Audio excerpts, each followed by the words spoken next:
Good morning, everyone. And for those of you that just happen to be out in the lobby, come on in. Bring your food, your drink, your sleeping potions, whatever takes your fancy. It's my great pleasure to kick this off. Very esteemed group of fluid dynamicists, MHD experiments, and Laurent. Discussing the very important aspect of rotational physics, or the driving of physical systems by rotation. And I think I don't want to have to make the doors much bigger, but some of the world's leading experts in the field just happen to be in the room, and it's going to be very informational for everyone. There are of the order of like 80 or 90 talks. It seems like it's going to go on all week. I hope you all can sustain your energy for the whole week. I will do my best to make sure that the coffee is topped up, because we all know that science is fueled by caffeine. But apparently physical systems, it's rotation in caffeine. So there's a lot of familiar faces in the room.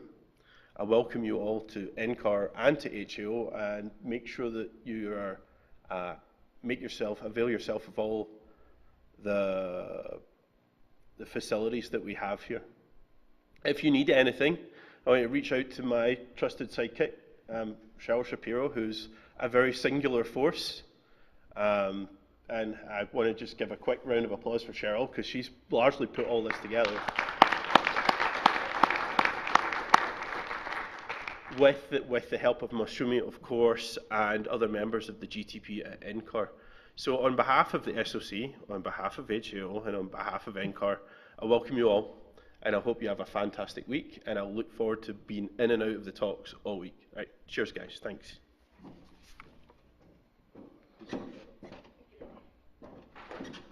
So welcome everyone. Just a few housekeeping notes before you get started. I will email to all of you the link. You can, when you're ready for your presentation, you can bring your own computer, bring a USB, or you can upload it directly to the Google Drive.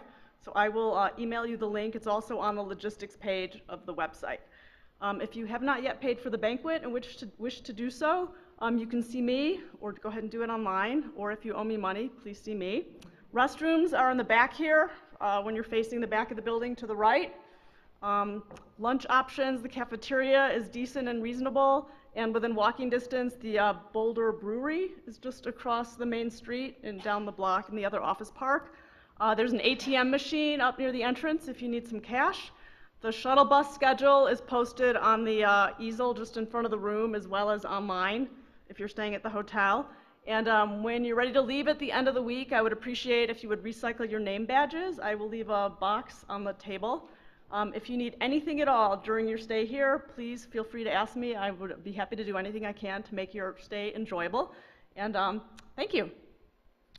Oh, wait, one more thing, a couple more things, sorry about that. So we are also a no-waste facility.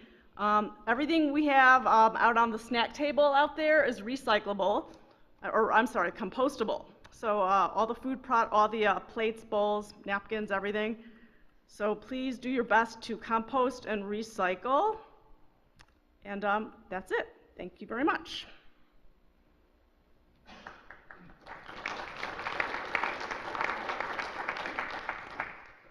Whoever's up next. Are we ready for the first speaker?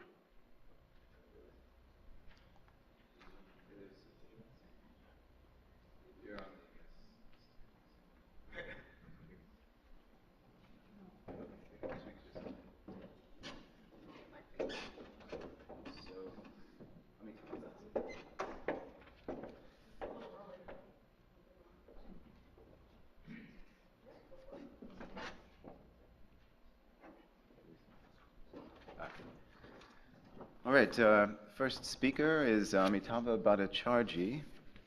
I'll just note that the talks are 30 minutes. That includes the question period. So I will show you these. At 20 minutes, I will show you this. Great. Okay. Thank you, Eric.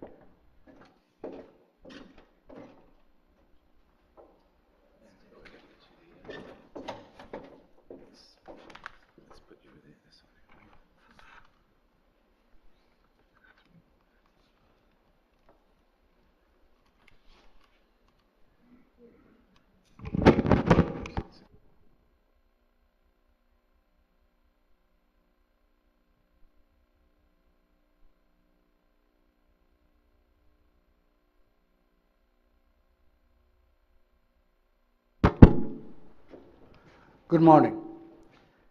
I'd like to begin by thanking the organizers for inviting me. I see many friends in the audience. I'd also like to thank HAO for providing a great forum over the years, bringing this interdisciplinary group in. HAO does a lot of things for the community. GTP, summer schools, and I'm back here quite a few times a year for one reason or the other. And I don't think I'm unique in that, because a lot of people find HAO and NCAR the center of many things, space astrophysical, fluid dynamics. So glad to be back here. I'd like to talk to you about the work of a graduate student, Jonathan Squire, who is presently at Caltech, whose thesis it was my privilege to supervise, and it was on the so-called shear-current effect, implications for the accretion disk and the solar dynamo. I apologize ahead of time that I will have much less to say about the solar dynamo than I had thought I would, in part because the work has barely begun. But at least I hope the physical principles would be clear enough. But first, an acknowledgement of the primary architect of this program, as I mentioned, is Jonathan Squire, who is presently a Sherman Fairchild postdoctoral scholar at Caltech. And I'm pleased to tell you that for his dissertation work, he was awarded the Marshall and Rosenbluth Dissertation Prize of the American Physical Society for fundamental contributions to dynamo theory, and in particular for analytical and computational elucidation of the magnetic shear current effect, the primary subject of today's talk. But since this is the first talk of the conference, and this is a very interdisciplinary group, I thought I would set context, certainly because the talk would focus on accretion disk turbulence, and this may or may not be a known subject to many in the audience. Though undoubtedly in the group of presenters, there are some specialists as well, including discoverers of the primary instability that drives the dynamo. I apologize to the experts for saying things that are patently obvious to them, but I hope it will serve a larger purpose. A few comments. Astrophysical disks have become objects of great interest. They're everywhere. They used to be rarer, but observations have taught us otherwise. As matter falls in gravity, not lose its angular momentum all that easily, forms a disk structure, and this disk structure can be very bright, possible to convert approximately half of the gravitational energy, enormous energy source, into radiation. And since we make our living by counting photons, that is how we know about these astrophysical objects. Examples of this, and there will be talks in the workshop which covered this ground. Protoplanetary disks, which are disks around young stars, they're sites of planet formation. Binary system, where star loses matter to companion objects, be it a black hole, a neutron star, or a white dwarf. Or galactic nuclei, which are supermassive black holes at the center of a galaxy. In fact, such nuclei can outshine the entire galaxy. What we are after is understanding of turbulence and dynamo in these very diverse objects, each with its own puzzles. Focusing on the issue of disks, you can have thin or thick disks. In fact, thin disks is what will be the subject of dominant focus in today's talk. Most disks cool efficiently, and the plasma energy dominated by rotation rather than thermal. Such disks are thin, with the height of the disk much smaller than the radii. In fact, the geometries we describe will therefore conform mostly and take advantage of this inequality. On the other hand, disk can grow to be thicker. If it cannot cool, it puffs up. Advection dominates flows, and temperatures can be extremely high. 10 to the power 10 degrees K or so. Both cases, as I said, present a variety of interesting fundamental questions for the plasma physicist, which is what I am. Angular momentum is conserved. Viscosity is extremely low in these systems, no sources and sinks, and therefore one has a major issue that one has to worry about. How is it that momentum is actually lost in these disks at all? Why don't things go around in circular Keplerian orbits? No energy loss, no radiation. Obviously, this is not what is going on.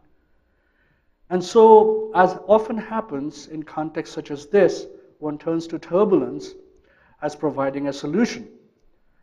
In fact, as you know, turbulence has become the single culprit for a whole variety of things that we do not understand. But instead of waving our hands, we'd actually like to get into the specifics of it. The accretion rate in these disks, by simple estimates, can be large and independent of viscosity. So it would appear that if you have turbulence, and that turbulence sets up in a classical manner with an inertial range, be it isotropic or anisotropic, that nonlinearity would allow for fast dissipation. However, and this can work in systems that are high from systems that are not so high, but the additional complication has always been for accretion disks is that Keplerian shear flows are nonlinearly stable. Since the hydrodynamic problem does not provide an easy instability or solution, and this has been not just a theorist's dream or problem, it's actually been tested by experiment, as was shown by Han-Tao Ji in a Nature paper over 12 years ago. The interesting part about this Nature paper is that it actually got into Nature because nothing happens.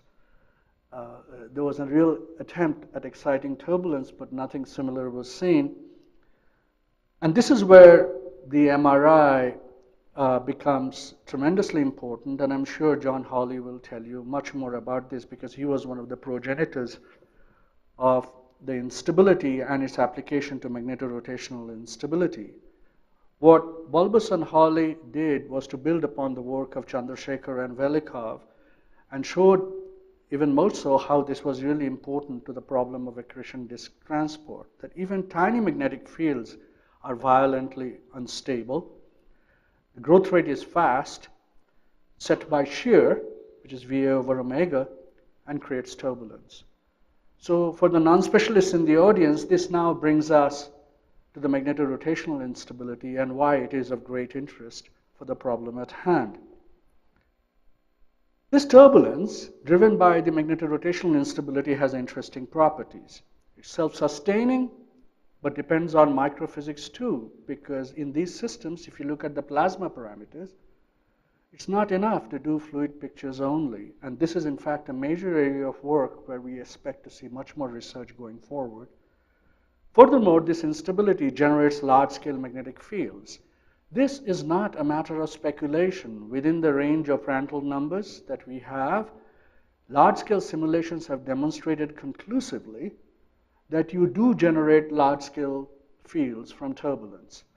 And there's no question about that. Now, you can ask questions as to whether the realm of Prandtl numbers where we carry out these simulations is truly applicable to the accretion disk, and that, of course, is a very important question.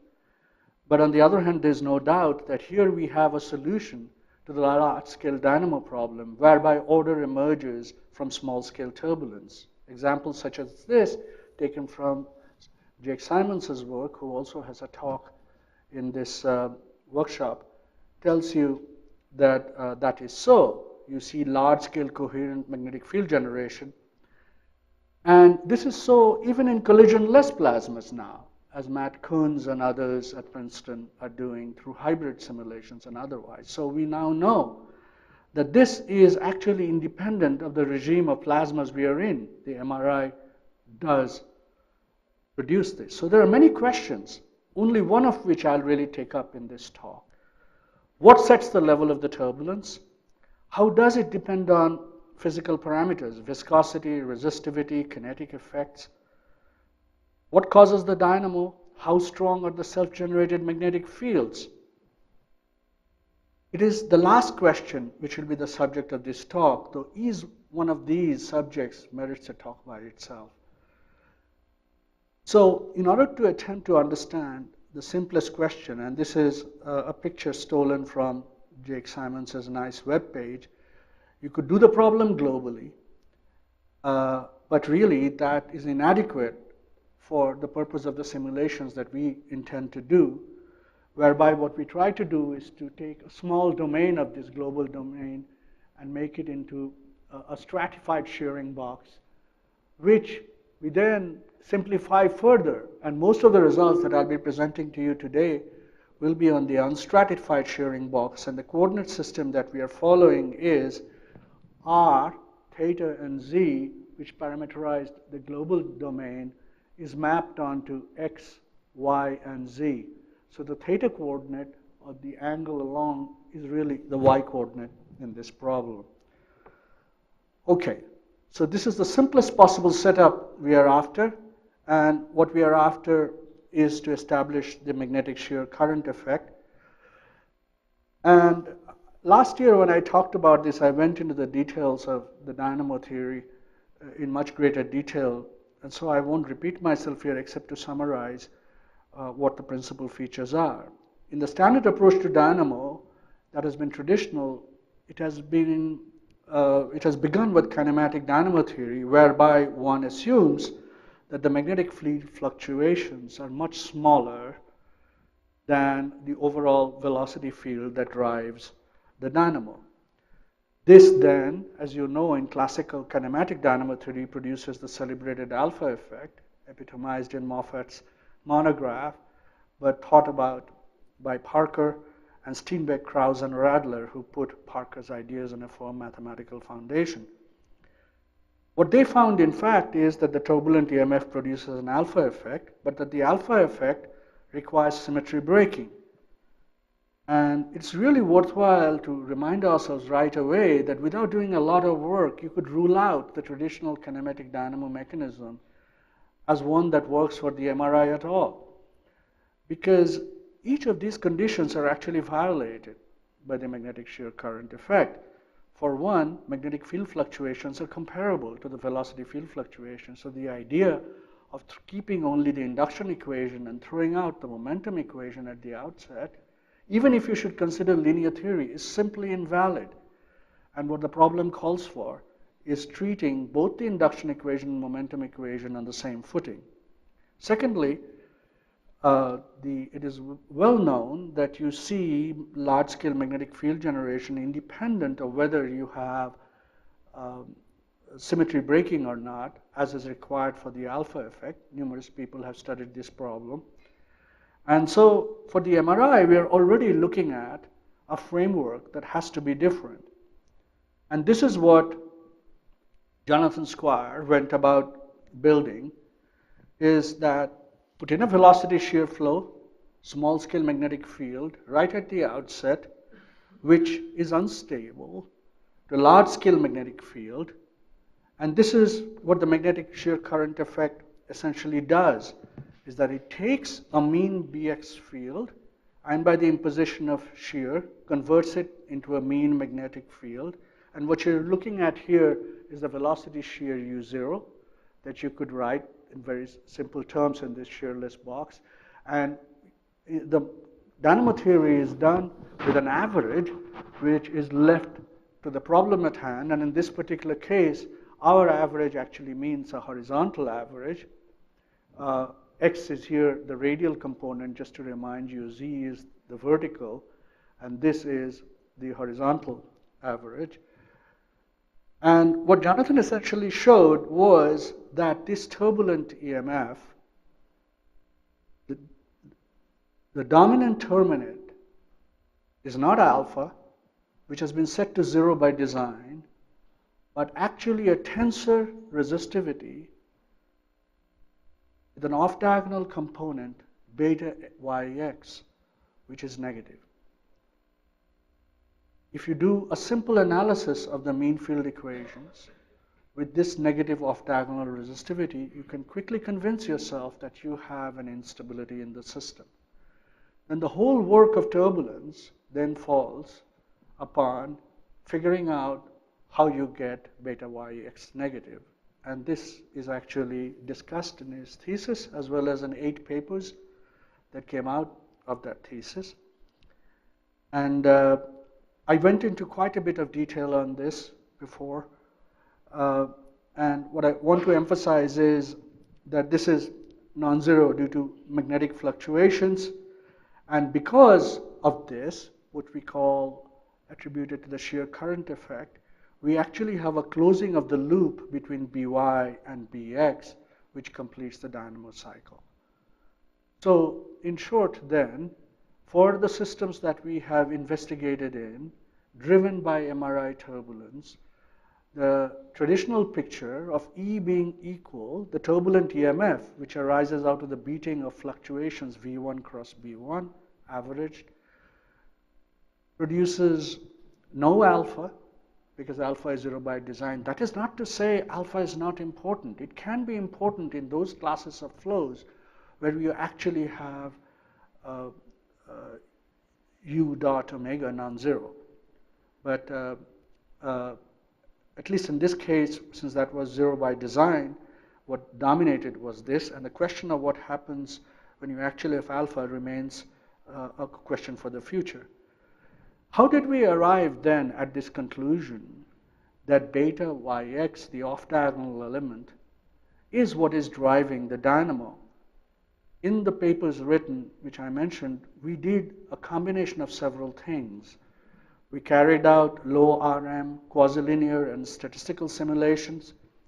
We did nonlinear simulations using codes that are well known, developed by Lazure and others. And we did a fair amount of analytic calculations as well using perturbation theory. Analytic calculations have restricted validity. However, the bottom line is, after you have done all 3, you have a common theme that emerges. And the common theme that emerged from all these studies was that the off-diagonal element was actually negative. And the details of all of that would take longer than I have time to describe here. And what I would like to do is to point out to you what we can do, the approaches that we have at this particular point to understand the structure of this turbulent EMF. One approach, which has been followed by numerous colleagues, good work here, is to measure directly in nonlinear simulations. Another is to construct exact nonlinear solutions, which also has some history in this community. And the third, which is what I would emphasize in this talk, and I'm sure you'll hear from Steve Tobias later on further elaborations of this, is statistical simulation. Just to comment, doing direct measurements is really something we should try. In some sense, it is the ultimate numerical experiment, but it's not easy. It's difficult to tell what's happening, taking averages, what kind of averages, separating out fluctuations from means. All of this is worthwhile, and we too tried this, and the results we obtained from this were consistent with other approaches. Constructing exact nonlinear solutions, always a wonderful thing to try, but generally limited to low Reynolds number, magnetic Reynolds number, and the relationship to turbulence then is unclear because at such low values you do not have spontaneous excitations at the levels you need. Statistical simulations are actually an alternate novel approach that require approximate equations and requires forcing. And this is what I want to elaborate on a bit more than I can on the others. And the basic idea in this is to go back and actually evolve using statistical closure equations for B, U, UU, UB, and BB averaged, all the fluctuations that come in. The advantage is that you can directly study the large-scale dynamo and isolate the mechanism. The disadvantage is that to the extent that we have implemented it, we have used a quasi-linear approximation, no less than what mean field dynamo theory has done in other contexts. But it does not carry a description self-consistently of the turbulence, because turbulence is well beyond quasi-linear. Therefore, you should think of all this as producing a complementary picture from which you are piecing together the net theme. And that's the broad picture that I want to emphasize to you in today's talk.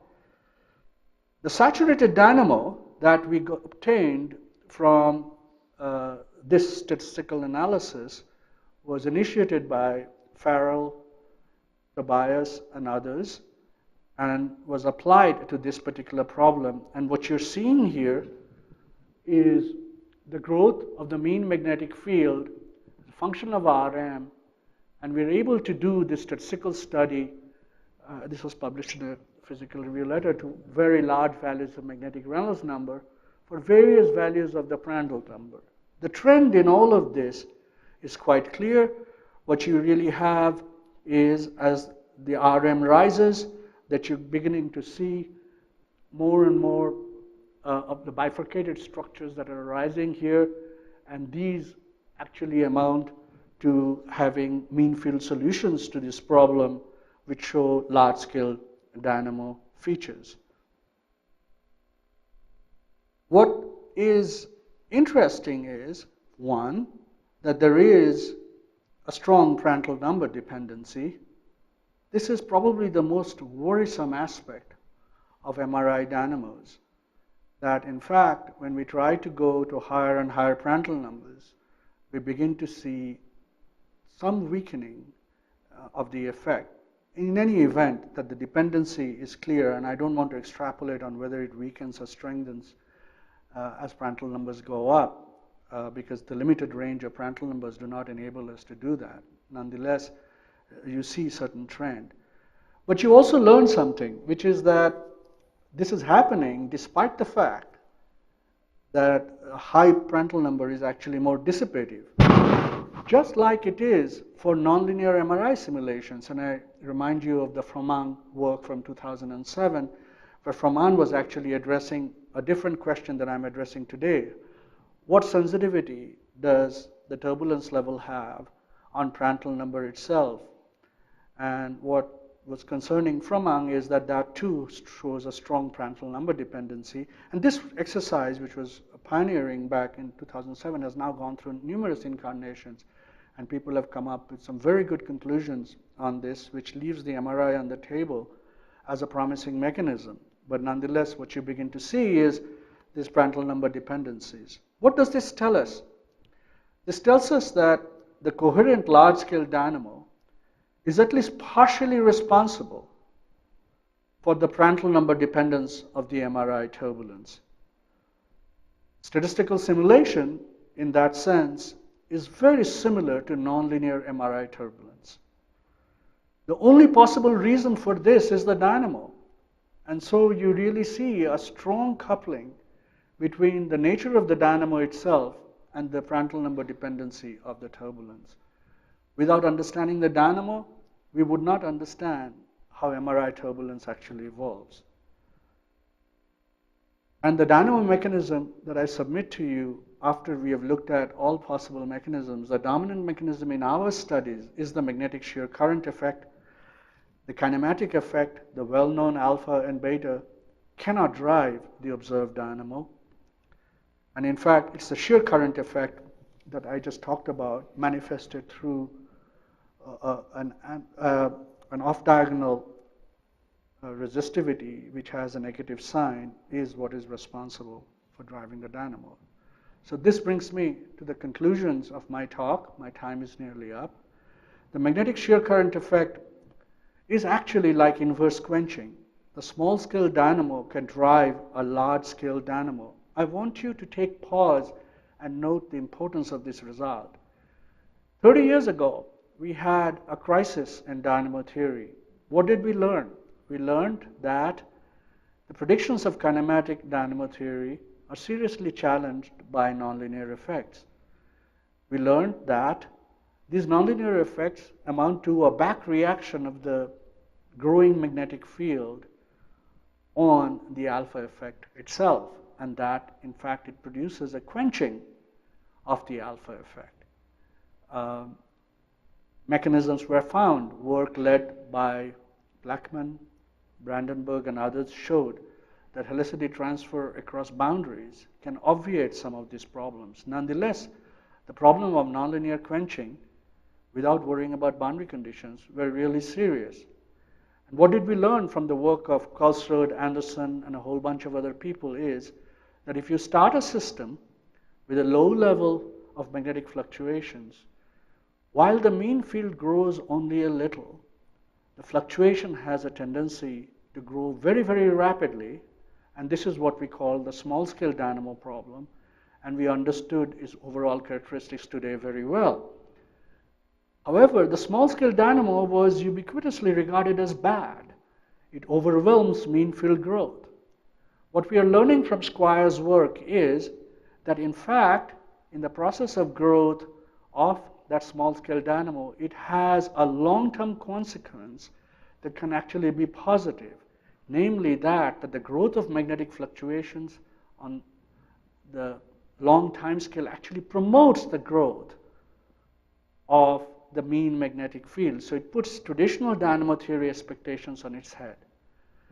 This is what we have tried to identify. So it's really important to remember, even though we are using statistical theories that rely on the quasi-linear approximation, this is essentially a nonlinear theory because it relies on the saturation of the small-scale dynamo and growth of the large-scale dynamo driven by magnetic fluctuations. And the good evidence that what we have so far is that the magnetic shear current effect is responsible for the unstratified MRI dynamo. If you look at the work of Shi, Stone, and Huang, and some more papers that are coming out, they seem to find from Athena studies that what they find is consistent with these predictions. Shear flows being ubiquitous, and this is the only thing that I'm afraid I'll have to tell you because much of this work remains incomplete, is that there's a very interesting paper by Hotta, Rempel, and Yokoyama, which is published in Science, which actually tries to understand the dynamo problem in the sun. And what they find is that they have to have a HAO simulation in which they must have small scale and large scales resolved at the same time.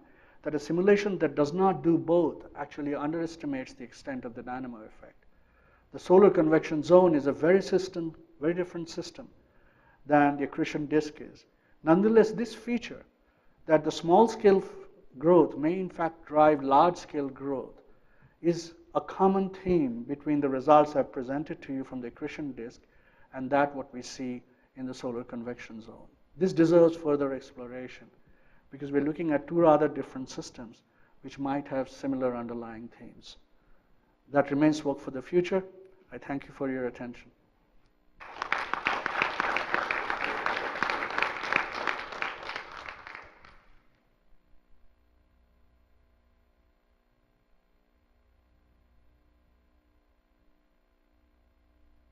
Thanks, Amitabha, for a wonderful talk and for presenting a wonderful and very interesting effect. I am also happy to confirm that I have been able to find this effect under very special circumstances. And so I therefore would like to ask you, how much do you know about the parameter ranges in which it does exist? So for example, the cases in which I have found the effect is when omega, the angular velocity, is actually also finite, so it's not just shear flow. Sure. And secondly, the aspect ratio that was mentioned in an abstract by Honkla in this meeting later. Thank you for giving me a chance to respond. If you do the analytical theory as well as the numerical simulations, omega is important. I'm sorry that I didn't say that explicitly, so I appreciate you bringing that to the group's attention. In fact, if you go to our papers, there is a formula for the growth of the negative off-diagonal element that depends on both S and omega. So that's true. The aspect ratio dependency we haven't tried, but as you know, there have been very interesting results that have come out from the Princeton group by Jim Stone, Shi, and others, which have actually pointed out that the dynamo looks rather different in different aspect ratio boxes. And this is not unrelated to this issue of the Froment effect. And so we haven't studied it, but they have. And when the results that I was reporting to you regarding Stone and Huang were actually results in which they also considered dissimilar box sizes. So I agree with both the comments you made.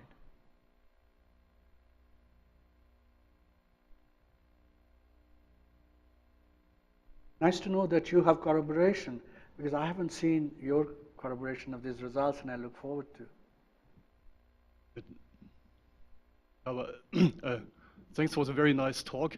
Concerning this PM dependence on the self-excited magnetic fields, there might be another aspect here.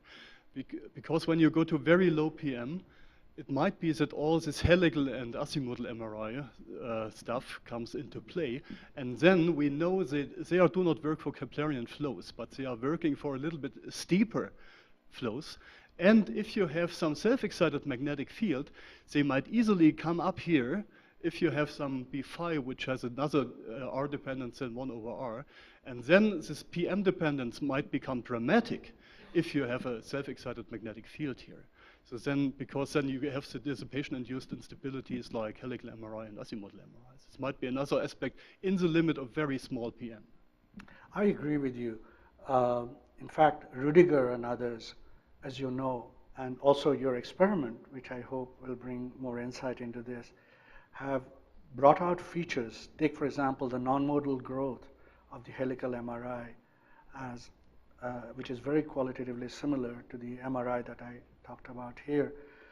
And we haven't studied that, but I think that the methods that we are talking about can be equally well applied to that. It'll be really good to combine the results of numerical simulations applicable to your experiment and do actually these studies. There'll be confirmation not only for the codes, but also for some of the analytical studies which are of greater validity for your experiment. And I think we should do this. A really golden opportunity to put the theory on firmer basis.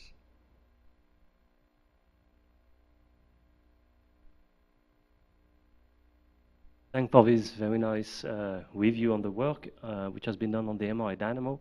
I really appreciate it. And I just wanted to ask just one little question regarding the low PM regime of the MRI dynamo. I understand that you can use the statistical analysis at low PM.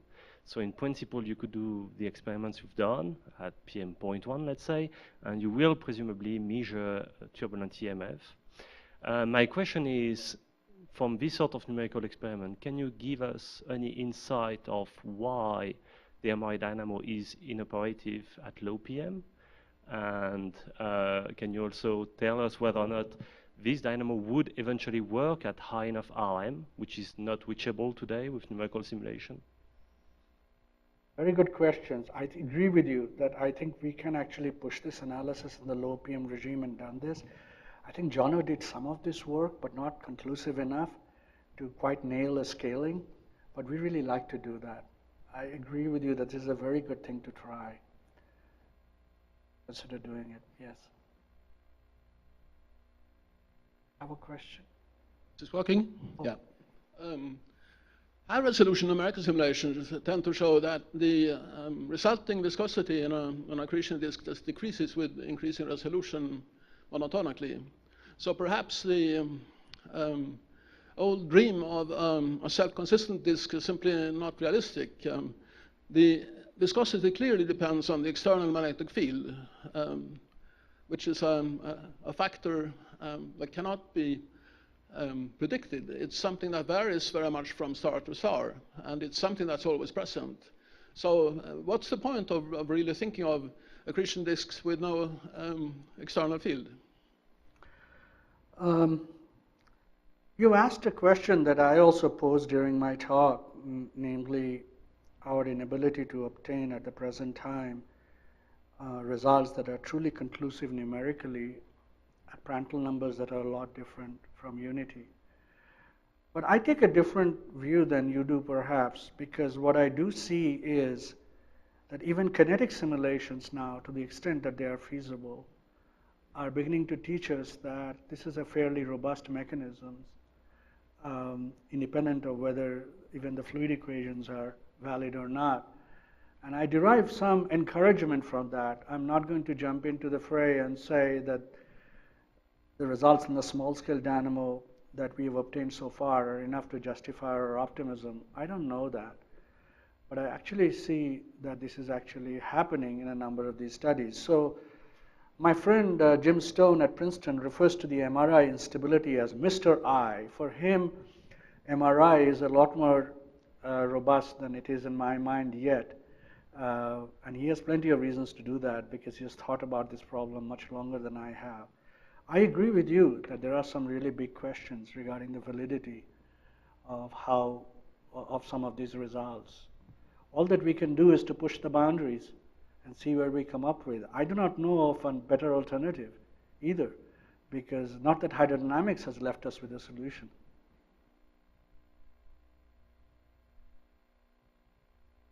Does the magnetic Prandtl number change as a function of radius in the disks and as a function of vertical height? No, we have kept it constant. In actual systems? Oh, in actual systems? Yeah. Yeah, sure. And I'm asking this question because there's been some work that which say that if there's a large enough gradient in the PM or the diffusivity, the magnetic diffusivity, you can actually have an extra dynamo effect just from that aspect. I was wondering if it's worth. That's interesting. I'd like to get your references. Okay, yeah, I'll talk to you later. Thank you.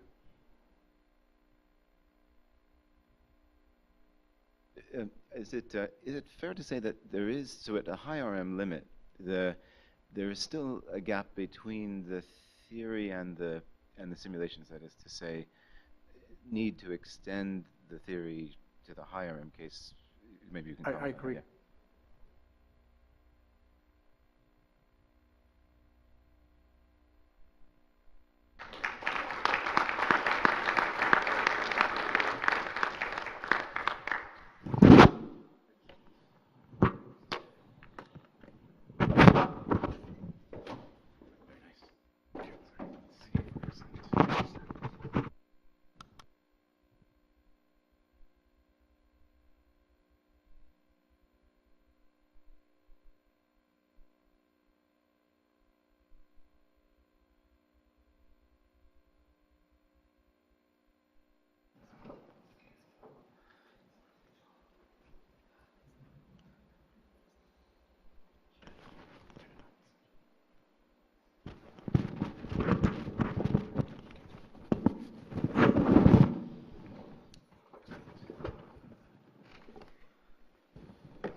Full screen. It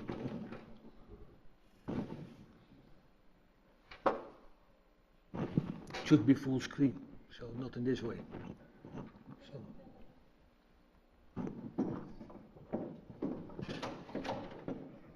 I can't see anything here.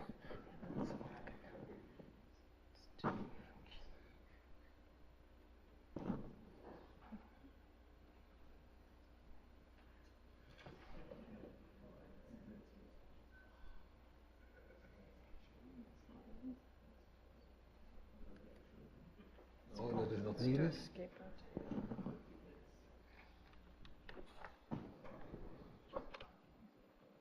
We had it going, didn't we?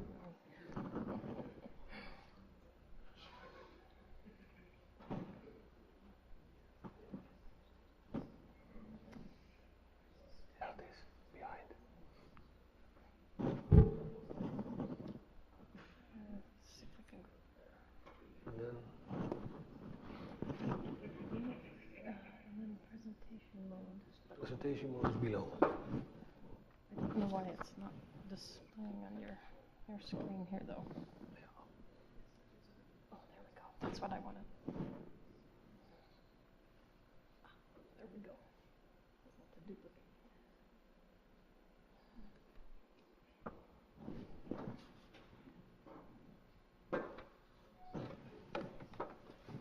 It's almost done.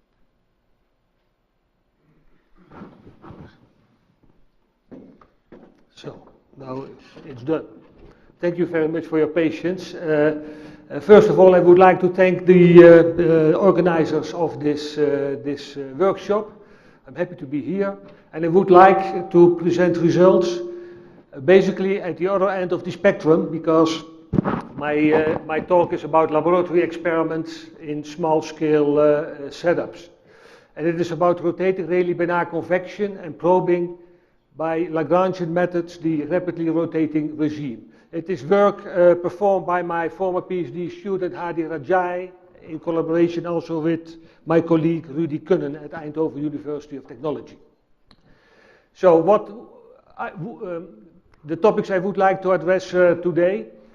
First, very quickly, basic concepts of rotating flows. Most of you are familiar with that, but I give a very brief crash course simply to highlight the concepts I will use during my talk. Then I will go to rotating thermal convection, coherent structures in these systems, in the cylindrical convection cell. Then I will proceed to transitions in rotating Rayleigh-Bénard convection and explain the Lagrangian experiments in RRB convection. And then focusing finally on the velocity statistics, the Lagrangian velocity and acceleration statistics. And the question we would like to address is, are we able to characterize the transitions in rotating Rayleigh-Bénard convection using Lagrangian statistics, and in particular the transition to the rapid rotation regime, so in the case of low Rossby numbers.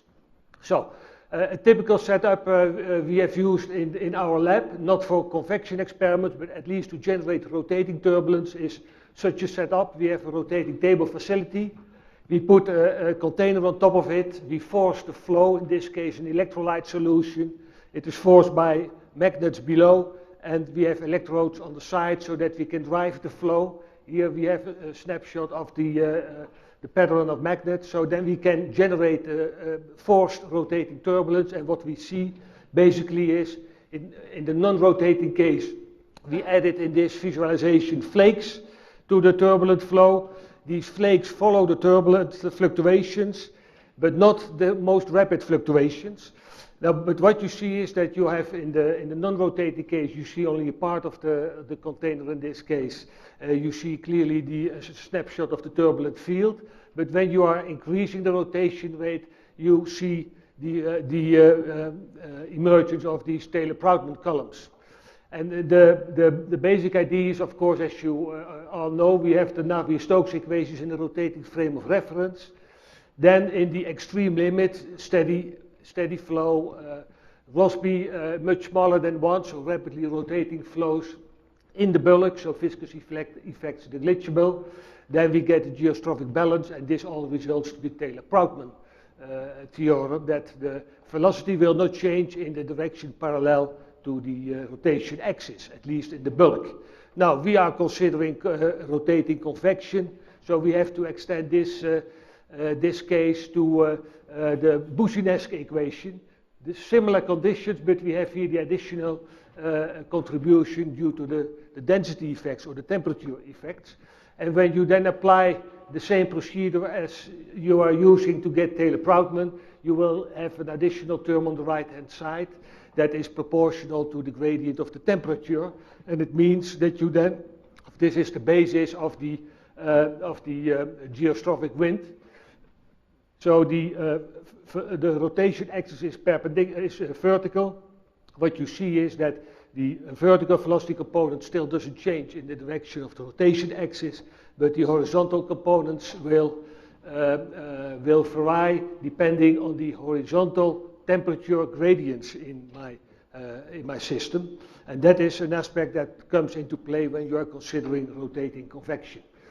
And then, because we are doing laboratory experiments, you have your turbulence in a cavity, in a cylindrical convection cell. That means that you have boundaries. And then you also have boundary layers. In the non-rotating case, they are like Prantl-Blasius, and in the rotating case, you have to deal with Ekman boundary layers. And what is characteristic of these Ekman boundary layers?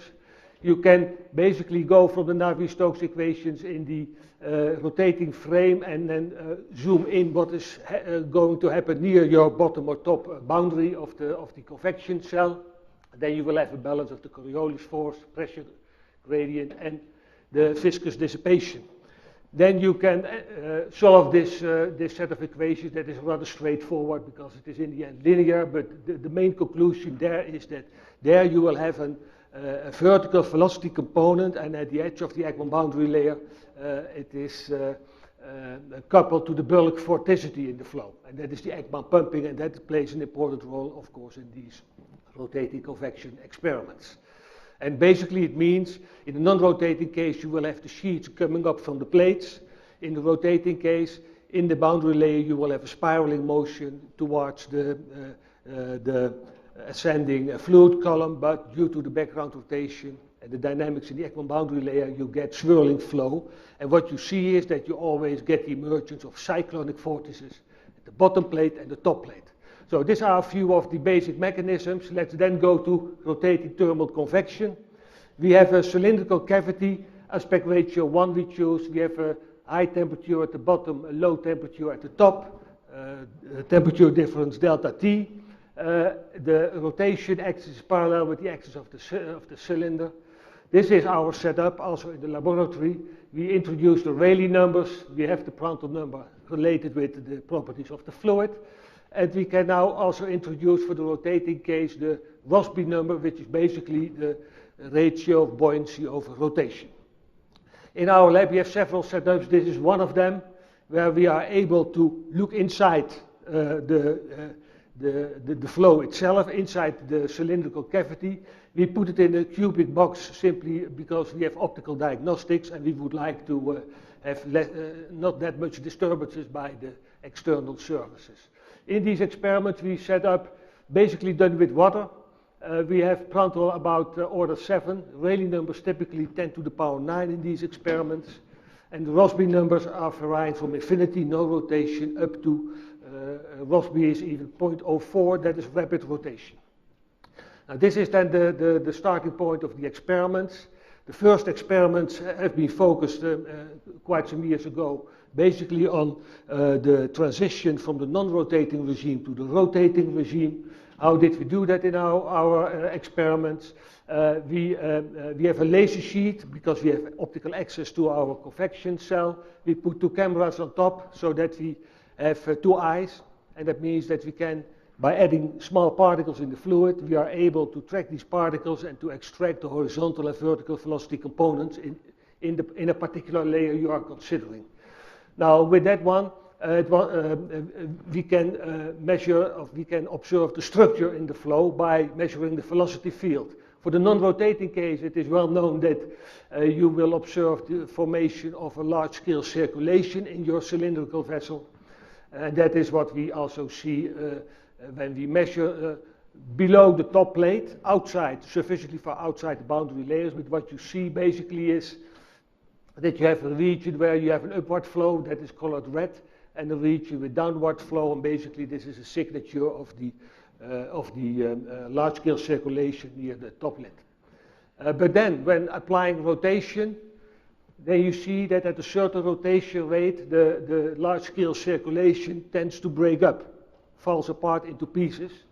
Here, this is around the transition where, in the end, the large-scale circulation doesn't exist anymore. And when you go even to higher rotation rates, you see the formation of these columnar-like structures, because you have cyclones emerging from the top plate sinking down, and you have material coming up from the bottom. And this is all related with Taylor-Proudman-like mechanisms.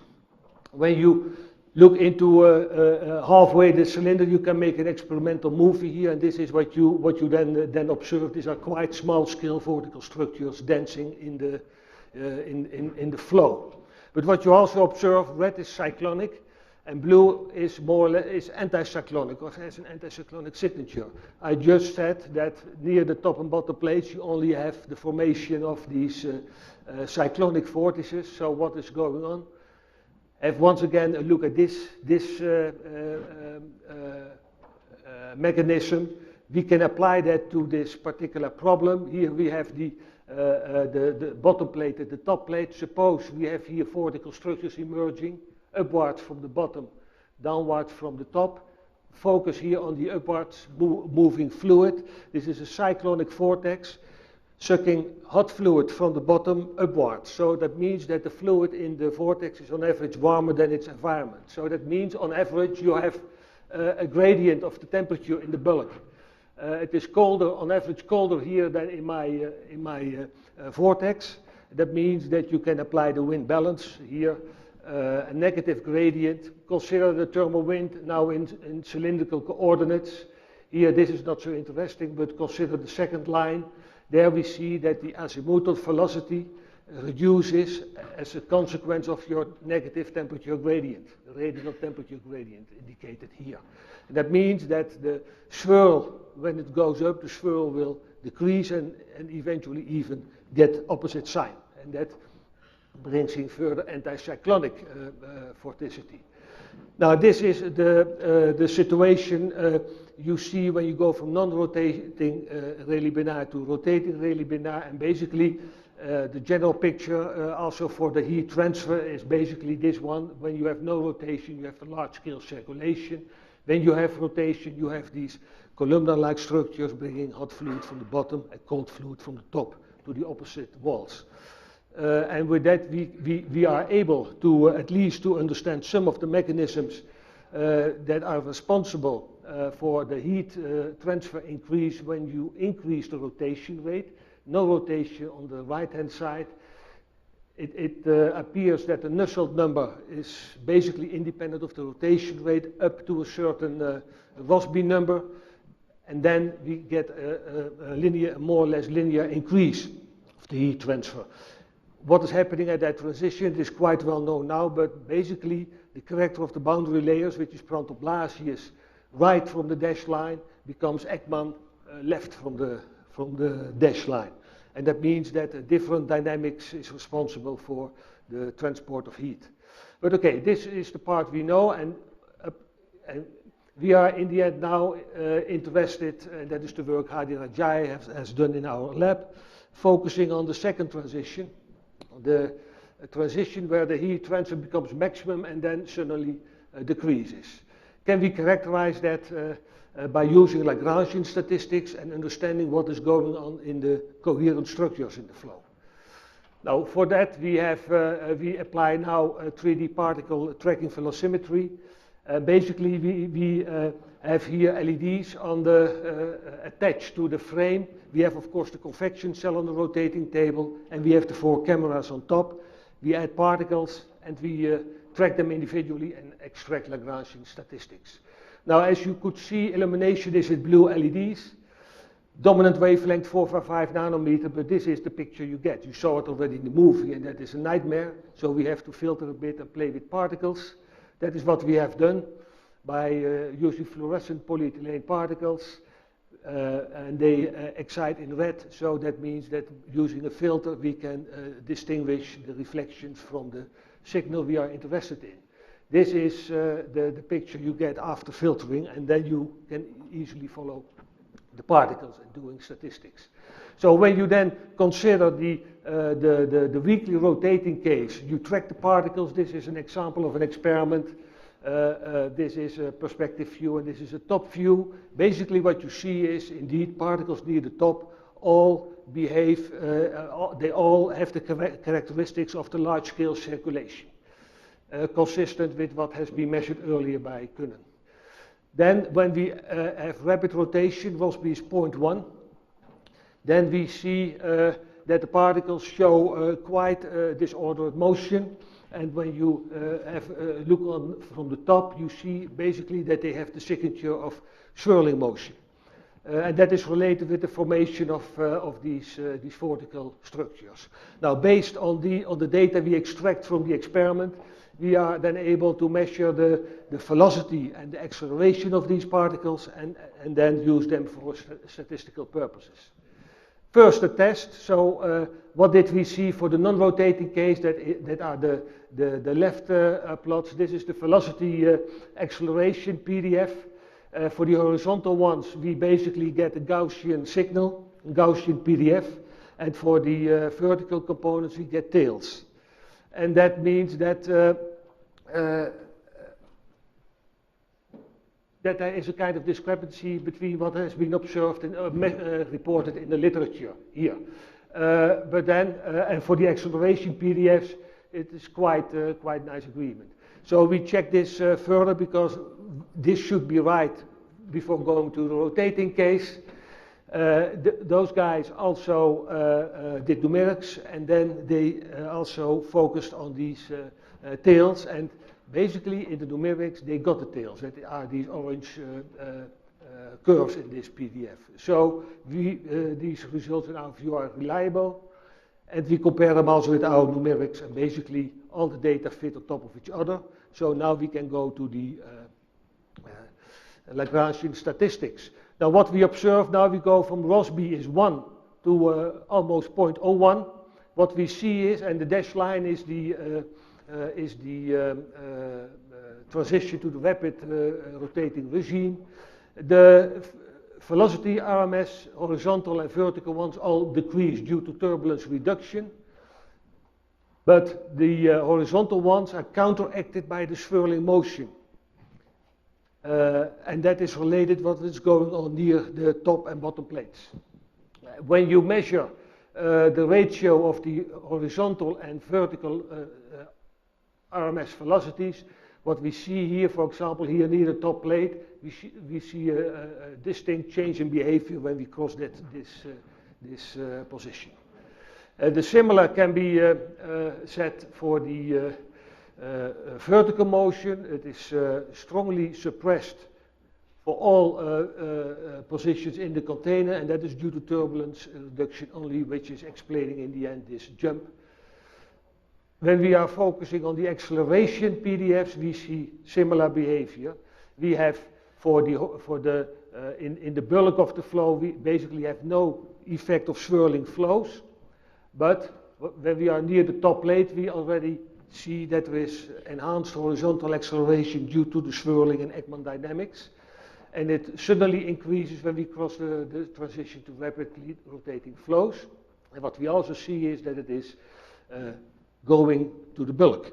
So it is getting transferred to the bulk of the flow. Then we consider the Lagrangian autocorrelations. For the weak rotation case, we get the classical signature of the large-scale circulation, but what we see when we increase the rotation rate is that the circulation, of course, disappears, but for the rapid rotation case, we have two time scales. And these two time scales, let's skip this one, these two time scales could be explored in a bit more detail, what is going on. And we did that we measured that for all the rotating experiments. The shorter time scale seems to be independent of the rotation rate, and the long time scale becomes larger with larger rotation rates. Let's have a look what is going on in the flow structures. Use the WISE vortex detection tools, then you can find particles that stay in the plumes and particles that are in between the plumes. And then we see that we have inside the plumes the long time scale correlation, and outside the plumes the short time scale correlation. And you can analyze these data a bit further, and then you see that there is a consistency between the full results and the results where we have divided the particle set in inside and outside the plumes. But the point here is that the crossover to regime 3, the rapidly rotating regime, is characterized by the presence of sufficiently strong plumes. This one, how much time do I have? About 5 minutes. Then we also proceeded to the acceleration autocorrelations. There we got a bit, initially a bit stuck because these are the experiments for the low rotation rates. And then we increased the rotation rates up to high rotation rates, and we got a lot of oscillatory behavior. There might be a problem with the experiments, but the heat transfer was consistent, also with the numerics, so we were a bit puzzled. But then we realized that Eindhoven is not at the North Pole. So it means that even in these small-scale experiments, your results will be affected by the background rotation of the Earth, in particular the precession effect.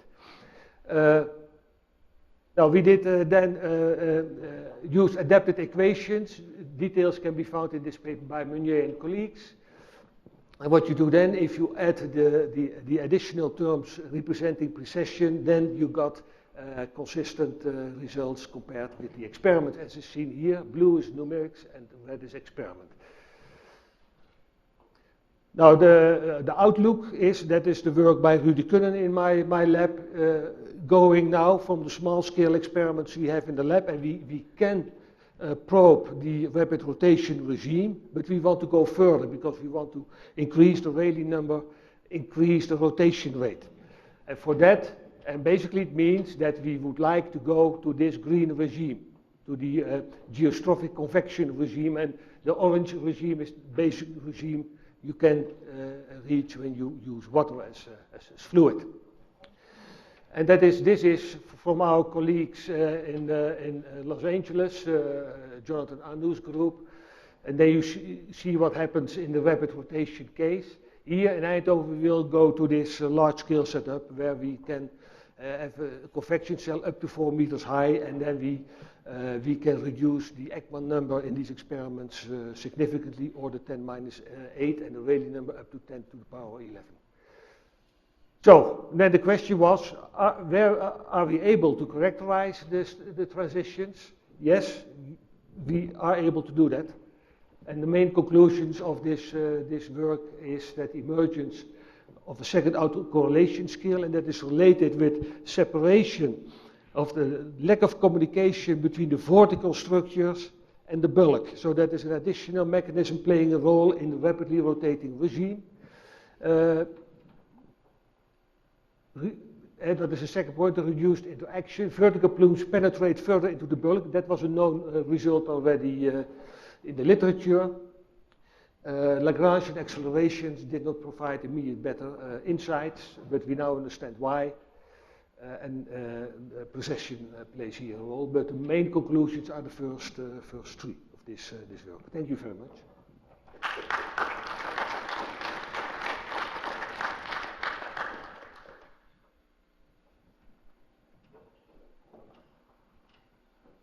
Not sure if I missed, I have a question just about the basic non-rotating case.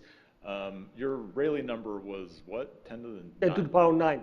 So that's fairly high, and I would have thought for the non-rotating case you'd be in a regime where it's boundary layer dominated. So it looked like from what you showed that you have this dominant sort of large-scale circulation, basically. Yeah. And for 10 to the 9, I would have thought, I mean, classical boundary layer theory would sort of suggest that you have plumes that are kind of order 1% of the domain thickness or something, and that those would sort of peel off. And so even in that regime, I would have expected you have very localized structures that are transporting. Yes, but the large-scale circulation is basically an average picture.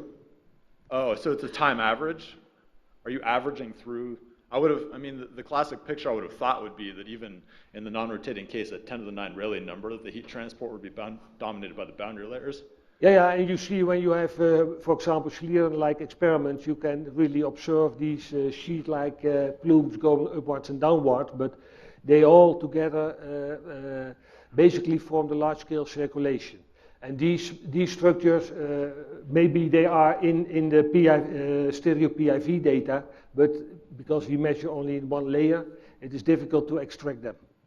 I see. So even if they exist, we have not looked into detail of that in the end. I see. Because in theory, the plumes, can penetrate a significant fraction of the domain. So even if you're crossing right through the middle of the domain, halfway between the top and bottom boundaries, they should still exist.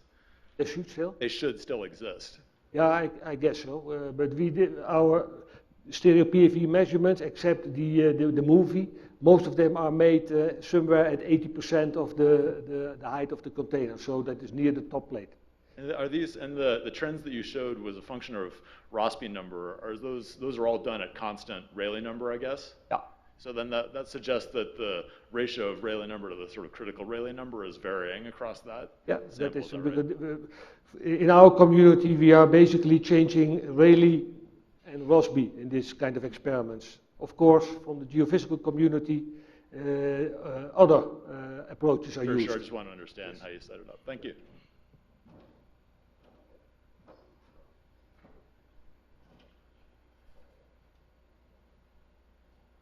I would like to come back to your picture where the curve you show on the dependence of the Nusselt number with the Rossby number. I was wondering whether this curve was at a constant Rayleigh number, no. This curve is at constant Rayleigh number, yes. And so you see a growth of the Nusselt number when the Rossby number decreases, and then there's a sudden drop. Is this drop due to the fact that the critical Rayleigh number increases, or what? Okay, so in the end, when you increase the rotation rate, you should move to the stable situation. So it should decrease. And do you understand why it's increasing at the beginning? Yes, we believe it is related with the character of the boundary layers. Before the transition, you have in the weakly rotating case, the large-scale circulation survives, so you have Prandtl-Blasius boundary layer near the bottom and top plate. The Ekman boundary layer 1 wants to get there. It is swept away by the large-scale circulation up to the critical rotation rate, and then they win, and when they break through the large-scale circulation, it is the Ekman boundary layer that is dominant. And that gives transport via these vertical plumes, and enhancing in this way the heat transfer. And you said in the last slides that the inertial waves have no influence. I mean, can you say more about that? I mean, yeah, it is indirect evidence. We did always experiments and numerics together and measuring certain quantities. And quantities like the Nusselt, the increase of the Nusselt number is in numerics and in the experiments exactly the same in this kind of experiments. You could measure the amplitude of the inertial waves. No, I mean, no, we have not measured them really in the experiments themselves. We got them indirectly via the autocorrelation functions. Okay, thank you. I had basically the same question. So in the rapid rotation case, you were able to suppress any additional heat transport. So all the measured heat transport was then only the diffusion part, right? Yeah, we have to be a bit careful. I have shown the experiments where we are looking into our convection cell, so it is optically accessible. With this kind of experiments, you do not measure the Nusselt number itself, because there you need the fully isolated convection cell. But we have done that and compared numerics and experiments, and that gave the similar results. A comment and a question. So, given that all experiments at sufficiently low Ekman numbers show inertial wave, given that all experiments at low Ekman number show inertial waves, I'm surprised you talk about the Taylor-Proudman theorem, since clearly the inertial waves fall outside the context of that. So that was a comment. And then the question was, beyond the inertial wave driven by the Earth's rotation, which is spin-over, did you look for other inertial waves driven by convection? So they may be present. Yeah, could be. Could be. That was not the focus of our study, but it was an observation we needed to explain what was going on. Yes, and by the Taylor-Proudman, of course, we know that this is a too simplified picture, but to get a quick, like Ekman boundary layers, an idea what is going on, it is, in our view, the best way to illustrate, but it is more complicated, I agree. Thank you.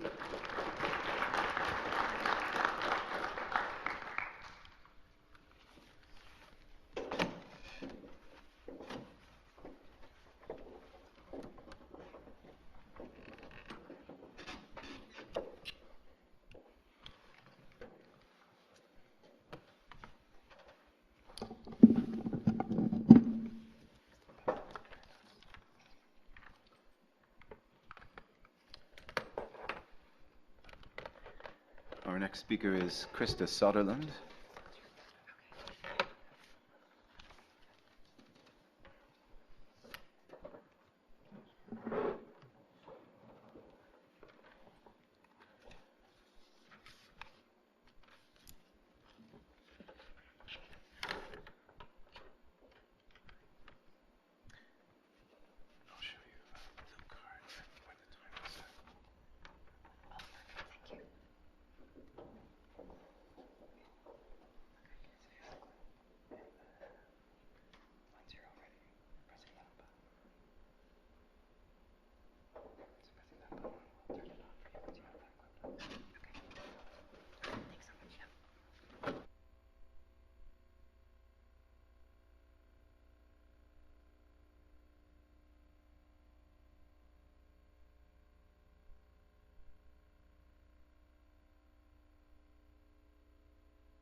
Better.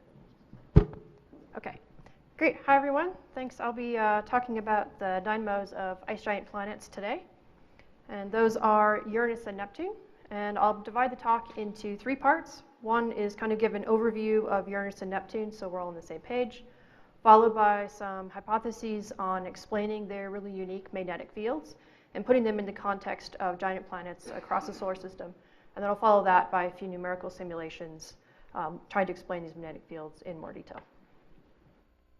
So why study Uranus and Neptune? And there's a few different reasons, and I'll kind of walk you through some of the observations to explain those. The first is if you look at their atmospheres in the visible light, they look pretty boring. So if you look at Uranus here, it just looks like a pale blue blob, and then Neptune, you see a little bit more structure, but not a whole lot of detail. But that's misleading because if you look in different wavelengths, you actually see a really dynamic system where you can see there's large zonal winds on these bodies. You can see that there are lots of small storms, there are hot spots. So there's lots of dynamics going on within their interiors. And linked to some of these dynamics is that they also have pretty unique heat flows. One is if you look at Uranus, it has about as much heat as it receives from the sun. So a lot of this indicates that there's internal heat source, but that it's relatively small. We're contrasting, if you look at Neptune, it emits more than 2 times the amount of heat that it receives from the sun. So that implies that there is a large internal heat flux. And related to that is you can look at the deep interiors of these bodies. So here is a schematic showing some possible interior structures, but I'll point out that the internal structures are very poorly constrained. So this is just one of many possible models.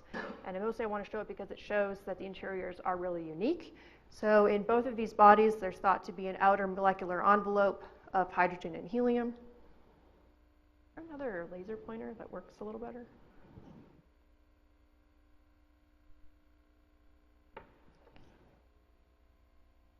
Okay, that's a lot better. Thank you. So it has an outer envelope of molecular hydrogen and helium, and then some ices, which is what gives them their blue color, so things like methane and ammonia. And then deeper down, there is what's known as a ionic ocean. So this is where there's lots of water within these interiors, and if you get to high enough pressures and temperatures, that water becomes ionized, and at even further temperatures and pressures, you could have something known as superionic water. And then there even could be more exotic layers such as diamond and a rocky core.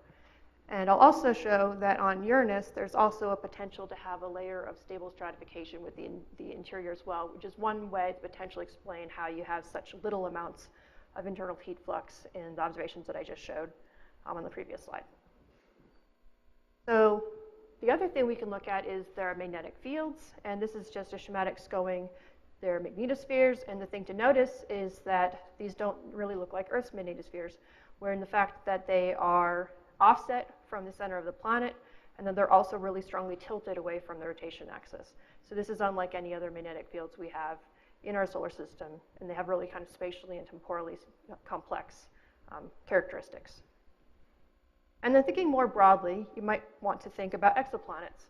And when we look at all of the exoplanets that have been discovered to date, most of them lie in the category of being Neptune-sized. So by understanding the ice giants within our own solar system, that gives us a way of not only understanding the differences between gas and ice giants, but also between the planets in our solar system and other solar systems beyond ours. That's kind of a big picture overview of the ice giant planets. So now we can look at how magnetic fields could be generated within them. So I'll start off with a more detailed description of their magnetic fields. So here I'm showing the radiomagnetic field at the surface, which is taken to be the 1 bar pressure level. And this is data obtained by the Voyager 2 spacecraft that went past the ice giants in the 1980s. And we are able to characterize the magnetic field up to spherical harmonic degree 3. And that's what I'm showing here. And the thing to notice is that these magnetic fields are spatially complex, so they're not dominated by the dipole component, and they're also not axisymmetric, so there's a large tilt to those systems as well. So as I mentioned, in the deep interior, you have this layer of ionic water. And we think that this is likely where the magnetic fields are being generated. So when you have a magnetic field, you need to have an electrically conducted fluid that is convecting. So we think that there's dynamo action going on in this ionic ocean layer, and that's where the magnetic fields are being generated.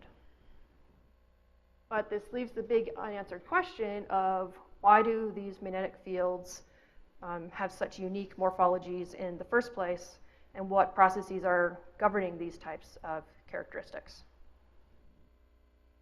And one thing I want to point out about the internal structures is that there's thought to be a more gradual transition across all of the different potential layers shown here. So there's no sharp transition, say, between this molecular envelope and the ionic ocean below. So that suggests that there could be dynamic coupling between these two regions, or below, more than that, within these bodies. So then that leads us to the next question: is there going to be coupling across some of these layers in the interior? And specifically, I'm looking at coupling between the ionic ocean and overlying molecular envelope, because that allows us to look at other observables such as their zonal flows. And their zonal flows are what I show here. So here is the velocity as a function of latitude for Uranus and for Neptune. And I'll point out that I have two profiles plotted for each planet because they represent different rotation rates for the bodies. So we don't have a great constraint on what the rotation rates are. So here are two different estimates. So you can see that even regardless of what rotation rate we use, you see that there's a single retrograde jet on both planets, and then there are prograde jets at high latitudes, and the rotation rate basically just influences how fast the zonal flows are. So then we can ask, are they related to the dynamo, and is there any type of coupling between these in particular? And the other thing that is instructive to do is to do a comparison to the gas giants, which are Jupiter and Saturn. So if you look at the radiomagnetic fields of Jupiter and Saturn, and here I'm again showing the same spatial resolution to spherical harmonic degree 3 just for comparison to the ice giants. And these look much more familiar, where they both are dipole dominated and have a large axisymmetric component. Where Jupiter, the dipole tilts about 10 degrees, and on Saturn, it's nearly axisymmetric. So looking at where these magnetic fields are generated, the gas giants have a very different internal structure than the ice giants do. So for example, here's a schematic showing the internal structures. There's again thought to be an outer molecular envelope. There's a potential layer of helium rain. And then you have a metallic hydrogen layer at depth that is also thought to be convecting. So this is where we think the magnetic field is generated, where you have a region that is highly conducting and sufficiently convecting. And as on Uranus and Neptune, it's not thought to be a sharp transition between the molecular envelope and the metallic hydrogen layer before. So again, we should consider the possibility of there being dynamic coupling between the outer envelope and the dynamo region below. So taking this picture more holistically, we then want to ask, why do the ice giants, Uranus and Neptune, have really fundamentally different behaviors than the gas giants, Jupiter and Saturn? So if you look at their zonal flows, I didn't explain those, but here they have, on both Jupiter and Saturn, you have prograde jets at low latitudes, and then on Jupiter you have alternating jets at high latitudes, and then on Saturn you have multiple prograde jets at higher latitudes as well. On the other hand, Uranus and Neptune have much more simple zonal flow profiles, where you instead have a single retrograde jet at the equator and higher latitude prograde jets on either side. And then further contrasting that, the ice giants have these multipolar magnetic fields, while Jupiter and Saturn have dipole-dominated magnetic fields. So what causes those different features? So previous work trying to offer an explanation for why Uranus and Neptune have these multipolar dynamos linked to the internal structure of these bodies, where Sabine Stanley and Jeremy Bloxham proposed that their multipolar magnetic fields are a consequence of the dynamo being formed in a relatively thin ionic ocean that is overlying a layer of stably stratified fluid. So the length scale is small because of this relatively thin convecting layer, and then this being a stably stratified layer doesn't have a strong anchoring effect, which can then produce the axisymmetric field components. And the work that our group has been doing instead offers a different hypothesis that it could instead be linked to differences in internal dynamics. And specifically, we argue that when you have convection that is strongly constrained by rotation, so this is where you have the strongly axialized flows like we saw in the last talk, this is where you'll generate gas giant-like features where you have the multiple alternating jets, and you can have dipole-dominated magnetic fields. Or on the other hand, if you have convection that is relatively weakly constrained by rotation and you have more three-dimensional flow structures that don't have this axialized nature, this will instead lead to ice giant-style zonal flows and magnetic fields. That's kind of schematically represented in these two schematics here. Oops. So there's been a recent study by Thomas Gastine that looked at scaling regimes in rotating spherical shells, and I've reproduced their diagram here to kind of illustrate the different regimes that they identify, because this helps to kind of justify why we think the internal dynamics are an explanation for why the gas and ice giants are different. So here they have the Ekman numbers, so this is the low Ekman numbers, so rapidly rotating, and then here's the supercriticality on the y-axis, and they identify 4 different regimes. And right near onset, they have a weakly nonlinear regime. At low Ekman numbers, as you increase the supercriticality, you enter into this rapidly rotating regime. And as you increase further, you enter into this transitional regime. And across this transitional regime, you can see in these diagrams showing the temperature anomalies that you initially have flows that are really aligned with the rotation axis. As you get more and more supercritical, you lose that axialized flow, and it eventually becomes more three-dimensional. And if you continue far enough, you get into a regime where the convection behaves as if it was non-rotating. So that's why they enable this non-rotating, even though they are rotating systems. So here I've superimposed the giant planets onto this regime diagram. The ice giants are located up here, and the gas giants are located at slightly more extreme Ekman numbers, but lower supercriticalities. And what this implies is that the gas giants are going to be moderately constrained by rotation. So if you kind of extrapolate some of their numerical models, that suggests that you still have lots of rotational alignment in the interiors. But on the other hand, if you look at the ice giants, they're really close to the transition to non-rotating convection. So then that makes us argue that convection that's weakly constrained by rotation is applicable to the interiors of Uranus and Neptune. So now let's go into some dynamo simulations. And we're going to do these models to test this hypothesis that weakly constrained convection leads to these zonal flows that are characterized by 3 jets and multipolar magnetic fields. So I'll show you results from 2 studies. The first are done using the Boussinesq approximation. So they're relatively simple, and we consider 2 different shell geometries. And we also look at models with and without magnetic fields to kind of isolate the influence of that on the results. And in the second study, we try to build slightly more realistic models where we include specifically electrical conductivity variations, and I'll also show you some very preliminary results that include density and layers of stable stratification. So starting with the first one, in this study, we used the numerical model MAGIC, which is a variant of Gary Glatzmeyer's 1984 code, and has then been subsequently modified by many others, including Johannes Ficht and Thomas Gastine. And in this model, we consider Boussinesq thermal convection in a rotating spherical shell. And as I mentioned, we consider 2 different spherical geometries. So we have a thick shell geometry and a thin shell geometry. And we do that so we can incorporate uncertainties in their internal structure. So whether or not you have this layer of superionic fluid, or if you just have a relatively thin layer, so we're able to investigate that. And then we're also able to look at, say, just the molecular envelope or just an ionic ocean by considering cases with and without magnetic fields. And we can also do a relatively simple model of the entire planet if you just consider some of these thicker shell models, or thin shell, but if you neglect any of the electrical conductivity variations with radius. So it's a very simple way of looking at the whole planet as well. And one of the other defining characteristics is that we select this weakly constrained rotation a priori using the input parameters which I show here, and I'll just point out that the convective Rossby number is set to 0.7.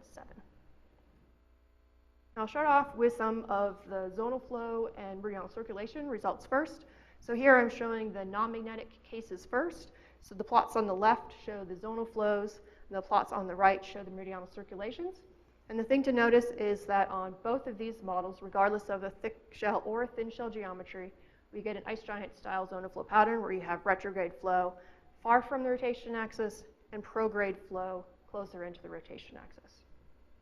And if you look at the meridional circulations, here you have upward flow that goes counterclockwise and then returns down towards the inner core at mid-latitudes.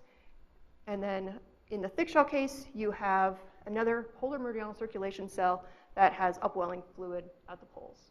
And then in the thin shell case, you only have this upwelling circulation at the equator, which then kind of forms these like Hadley-like cells, but you don't see any additional cells forming up at high latitudes.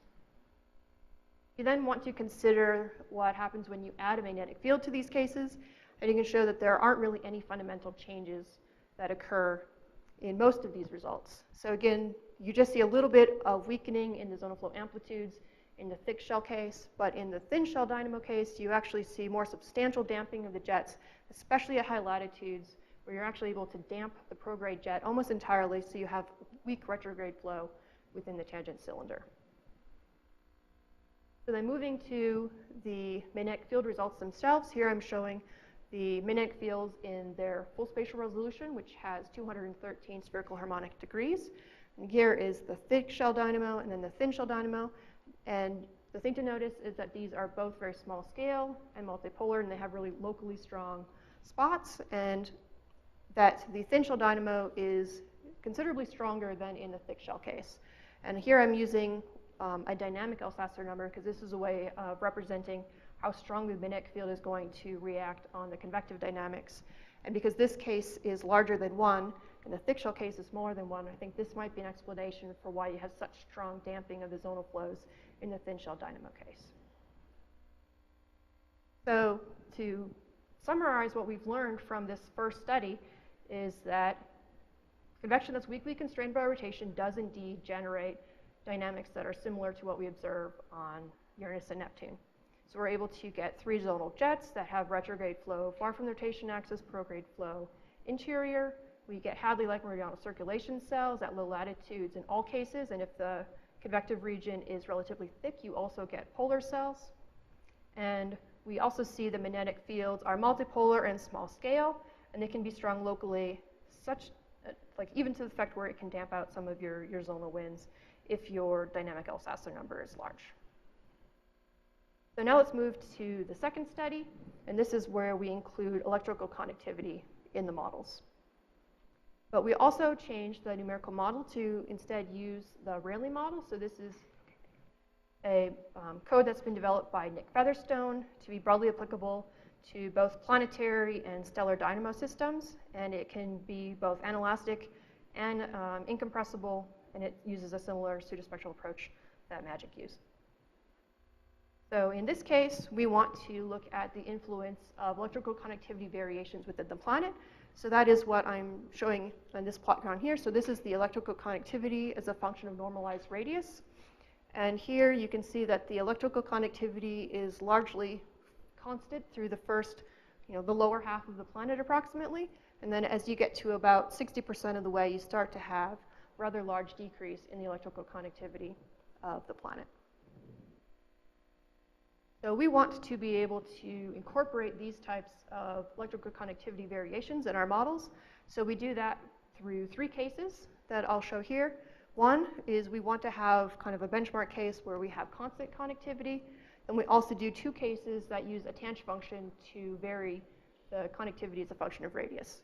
So I show in the blue curve, so this is magnetic Prandtl number as a function of radius. The blue curve has a relatively shallow slope. And then I also show another case in gray that has a much steeper slope, but it's in gray because this dynamo actually died kind of unexpectedly. But I still wanted to show that we did attempt stronger stratification. And again, I wanted to consider this weakly constrained regime, so I again set the convective Rossby number to 0.7. So we can then look at how this variation in magnetic Prandtl number leads to variations in the magnetic Reynolds number and what regions you might expect dynamo activity to occur. So here now I'm showing the magnetic Reynolds number as a function of radius. And you can see that early on in the planet, you have really similar profiles. Then they really start to diverge at about 0.6 radii. So in the shallow case, you have a very slow decrease. And if you consider a critical magnetic Reynolds number of about 100, it becomes insufficient to support a dynamo at about 0.85 radii. If you consider the steep case, that transition occurs at about 0.8.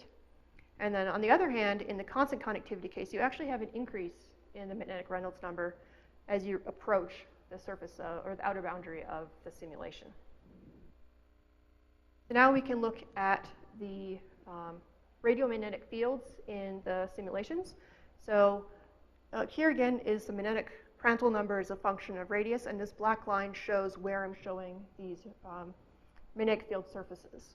So first we're going to look right where you have this transition, close to where we have the transition between the ionic ocean and the molecular envelope. And here the top case is for the constant conductivity, and the variable case is for the shallow slope.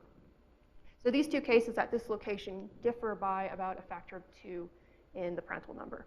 And one thing to notice is that a factor of 2 reduction in the Prandtl number leads to about a factor of 2 depression in the magnetic field strength.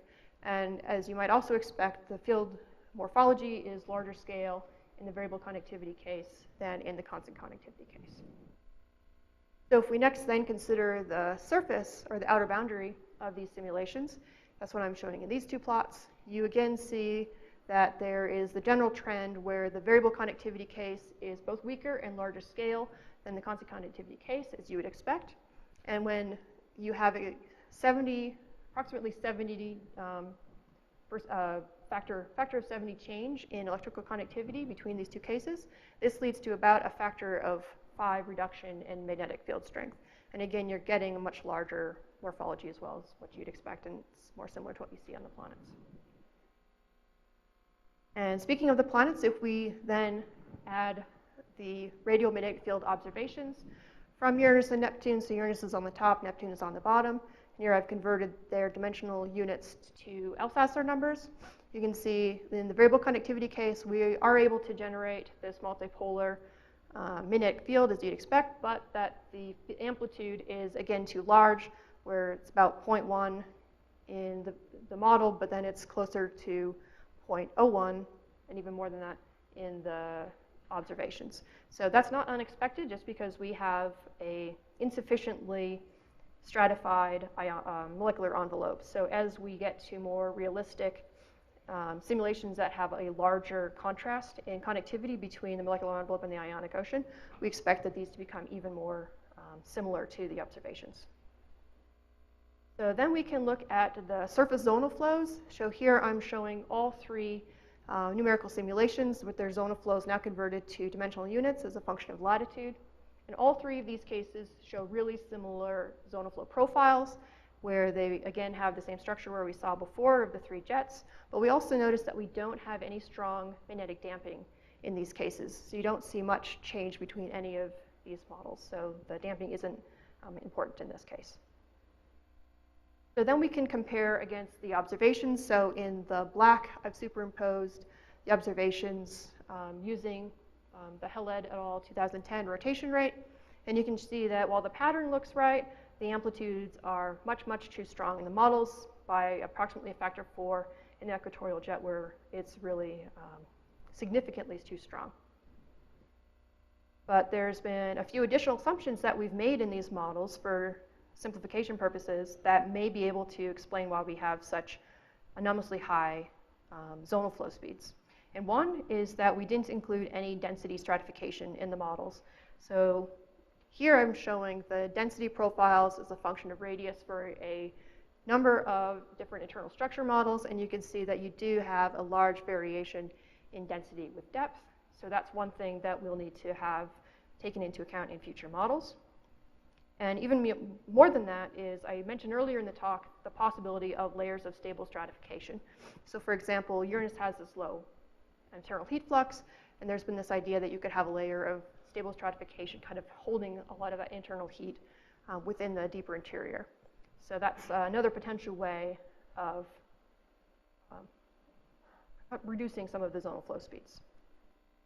And towards testing the idea that these two components are important, Ritz Heimpool has done a few simulations that look at non-magnetic and elastic convection in this weakly rotating convective regime.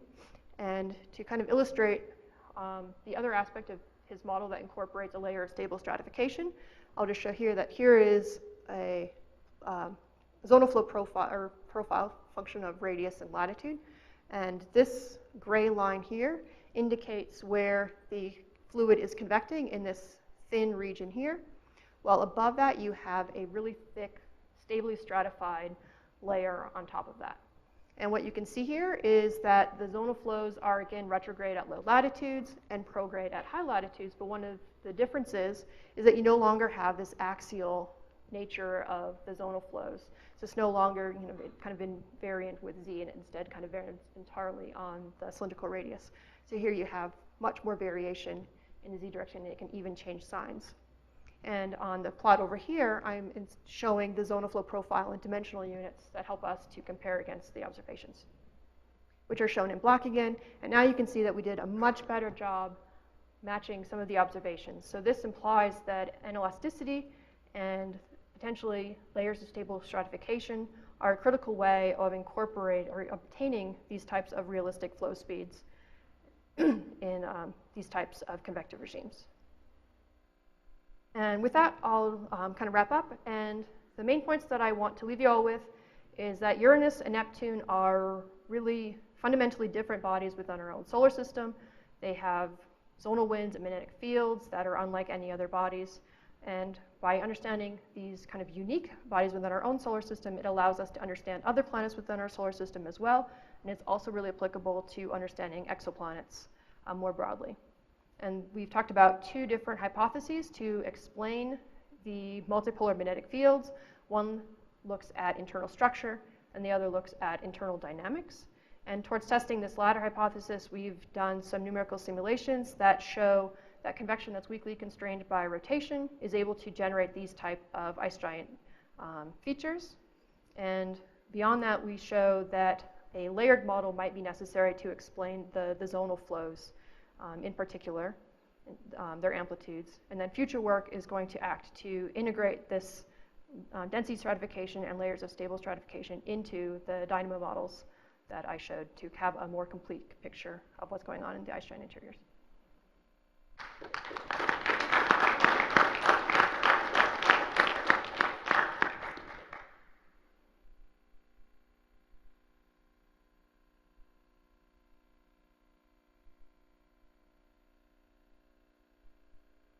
Thanks for the very interesting talk. I was wondering if you could tell us a bit more about the constraints on the stably stratified layers in some of these planets, where those come from, and also if it might be possible to place some sort of constraints using these types of simulations and show that certain behavior can only be found if there's stable stratification, if you think that's the case. Sure, so I'll go back to the diagram for stable stratification. So on Uranus and Neptune, we're really limited in what we know, just because we only have one flyby of information from each of these bodies. So our best estimates is that you could potentially have layers of stable stratification to explain this kind of anomalous heat flux on Uranus. But a problem is that then Neptune doesn't have that heat flow anomaly, so how does that drive between the two models? The other potential is, an older argument is that you could instead have stable stratification within the deeper interiors. And this was one of the motivations behind the Stanley model early on, where they thought that there could be a layer deep in the interior that was responsible for the multipolar magnetic fields. So those are the kind of the two recent ideas. And Nadine Nettleman is the one who kind of talks about this layer of stable stratification higher up in the atmosphere. And in their models, they don't have a strong favoring for what would cause that layer of stable stratification, but one of the ideas they put forward is it could be a potential consequence of an impact into Uranus, for example, because Uranus is also tipped over on its side like 90 degrees, so you can have some type of, rejuggling is on the inside that left some type of anomaly within the interior due to that way. And on the gas giants, we do have some more constraints. Looking at Saturn in particular, we're able to use ring seismology to look at resonant modes within the interior that suggest that there's a level of layer of stable stratification deep inside there too. And then potentially helium rain might be a factor in the gas giants as well. Gravity analysis that's been done so far suggests that the flows on Uranus and Neptune are shallow, that they're confined to the outermost 0.2% or so of the mass of the planet. Right. Can you reconcile that observational inference with these kinds of models? It looked like you have flows that are penetrating pretty deeply throughout the interior, which would seem to be ruled out by the data analysis as it exists so far. Right, that's been a kind of a perennial struggle for some of these models since Yohai's paper came out. And one question I have is that there's clearly a dynamo going on in the deeper interior. So there's some type of zonal flows going on there. And how you have that coupling between the envelope at the surface zonal winds, I don't have a great answer to that. But one speculation that I've had recently is that if you look at this case with the anelasticity and the layer stable stratification, I noticed that the zonal flows have this large axial variation where you can even have a change in sign, and I'm wondering if you have a profile like this in the deep interior, if that would be a way of reconciling some of the gravity differences. Could you elaborate on possible connections with exoplanet models for the ice giants? Is there any kind of observational constraints that we would have right now that might possibly limit your models, or do you expect your models to be pretty robust when put into exoplanet context? The exoplanet context is actually even more trickier than Uranus and Neptune just because we have, I think, even less information. So I'll be honest, I don't know a whole lot about exoplanet observations, so I don't know if any strong constraints on that might. But I can think more theoretically in the fact that if we get an understanding of how the zonal flows and magnetic fields change, say, as a factor of relative influence of rotation, that would be a way of understanding exoplanets kind of on a theoretical scale. And when we would get more and more information about these bodies, for example, we're ever able to measure their magnetic fields, this will be a way of having that framework already established to understand those types of observations.